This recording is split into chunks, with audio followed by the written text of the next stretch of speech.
గమ్ముండు దూర బాగా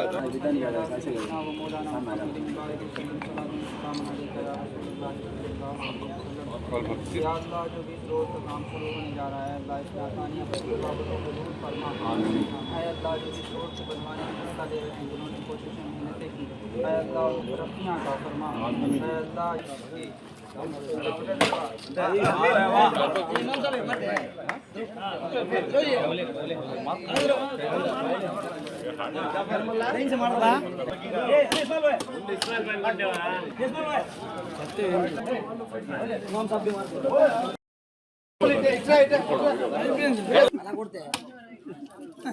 ఇంకోటి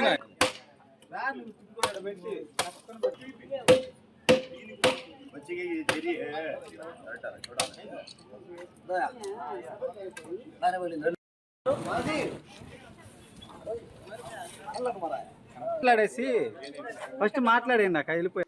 మనందరికి తెలుసు నారాయణ గారు శాసనసభ్యుడిగా మంత్రిగా గెలిచినప్పటి నుంచి అభివృద్ధే బాటగా అభివృద్ధే ప్రజల ముందు ఉంచాలని అన్ని దగ్గరలో కూడా ఎక్కడ సమస్య ఉంటే నేనున్నానంటూ పరిగెత్తుకుంటూ వచ్చి ఆ సమస్యని అధ్యయనం చేసుకొని అక్కడికక్కడే అధికారులకు ఆదేశిస్తూ ఇమీడియట్ గా పని చేయాలని చెప్పి చెప్పడం జరుగుతుంది. దాంట్లో భాగంగా ఇక్కడ దాదాపు ఊరికి వెళ్లాల్సిన సమయం ఉన్నా అర్జెంటుగా ముఖ్యమంత్రి గారిని కలిసే పని ఉన్నా ఆనాడు 1 గంట సేపు ఇక్కడే ఉండి ఇక్కడ మసీదులో ఉన్న పెద్దలందరూ బయటకు వచ్చి ఇక్కడ ఉన్న పరిస్థితులన్నీ కూడా చెప్పడం జరిగింది.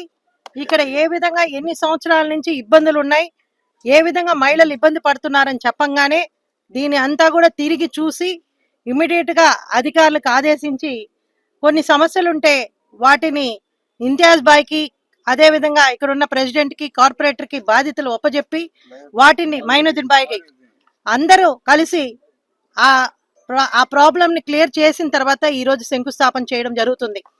ఇప్పుడు పెద్దలు అడిగినట్టు నారాయణ సారు ఎక్కడైతే కన్ని చూపు పడిందో అక్కడ అభివృద్ధి జరుగుతుంది.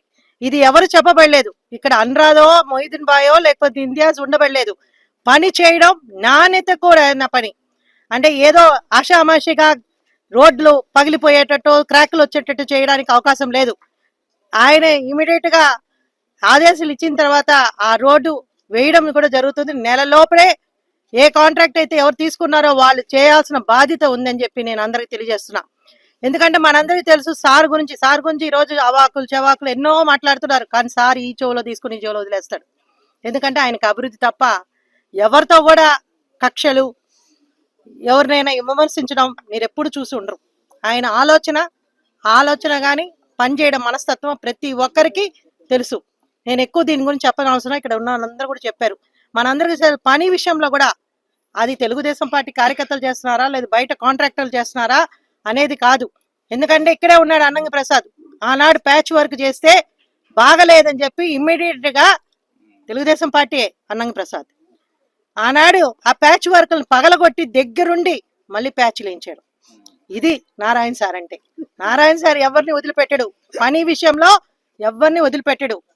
కాబట్టి దయచేసి వాళ్ళ గురించి మాట్లాడాలంటే చాలా టైం ఉంది, మాకు కూడా తీసుకుంటాం, వాళ్ళకు కూడా లెసన్స్ చెప్పే రోజులు వస్తాయి. కానీ వాళ్ళకి ఏం అవకాశాలు లేక రాజకీయాల్లో ఎవరైనా ప్రతిపక్షంలో ఉన్నప్పుడు ఎక్కడో కనపడుతూ ఉండాలా, లేకపోతే మరుగున పడిపోతారు. ఆ ఉద్దేశంతో పాపం రోజుకు ఒక ప్రెస్ మీట్ పెడుతున్నారు ఏసీలో కూర్చొని. వాళ్ళకి కొంతమంది ఉన్నారు దూతలు, వాళ్ళు అక్కడ ఏదైనా పేపర్లు ఇస్తే వాళ్ళకి ప్రసమలు గురుతాయంట, వాళ్ళకి కొద్ది డబ్బులు కూడా ఇస్తారంట. అందుకని పాపం వాళ్ళు ఎక్కడికి వెళ్ళి ఒక బైక్ ఒకటి వేసుకుని తిరిగేస్తారు, ఏదో ఒకటి తీసుకొస్తారు. బౌండరీస్ తెలియని వాళ్ళు మాట్లాడుతున్నారు.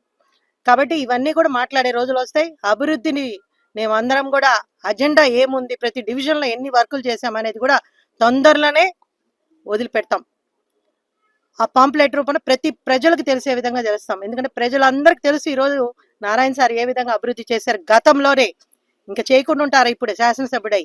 కాబట్టి దయచేసి ప్రతిపక్షాలు మాట్లాడాలనుకున్నప్పుడు ఎక్కడైనా పొరపాటు నిజంగా జరిగితే మీరు మాట్లాడండి, లేకుంటే మీ విలువలు కోల్పోతారు, మీకున్న విలువలు కోల్పోతారు. కాబట్టి ఈ రోజు ఈ వర్క్ కూడా ఎవరైతే కాంట్రాక్ట్ తీసుకున్నారో దీంట్లో ఉన్న అందరూ క్లస్టర్ ఇన్ఛార్జ్ కానివ్వండి, ప్రెసిడెంట్ కానివ్వండి, కార్పొరేటర్ కానివ్వండి, ఇంతియాజ్ గారు కానివ్వండి, అందరు కలిసి దీని నాణ్యత కూడిన ప్రమాణాలతో ఈ పని చేయాలని చెప్పి కోరుకుంటూ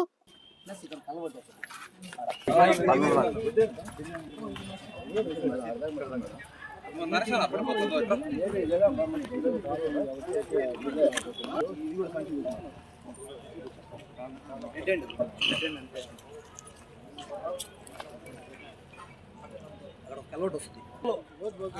టెలిగ్రామ్ నిన్నటి నుంచి సరిగా రావటం లేదని చెప్పా.